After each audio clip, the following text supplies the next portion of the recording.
তো আমার এই মাটিটা তো শুকিয়ে গেছেই, আমি আগের দিন দেখালামও যে এই যে পুরো শুকিয়ে গেছে। এবার আমি স্টোর করার জন্য এইরকম একটা নিয়েছি কন্টেনার, যেটার মধ্যে এইগুলোকে টুকরো টুকরো করে এইভাবে আমি স্টোর করব।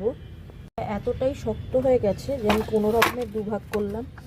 এবার এইটাকে টুকরো টুকরো করে এখানে যেরকম স্টোর করেছি এখানে করতে হবে, আস্তে আস্তে রাখতে হবে। এরকমই শক্ত, একদম কেকের পিসের মতো। তো এই হচ্ছে কি একদম সর্টেড আছে, এই যে সব রেডি এখান থেকে, আর কিছু লেফট আউট নেই, একদম স্ক্রেপ করে একদম সব নেওয়া হয়ে গেছে।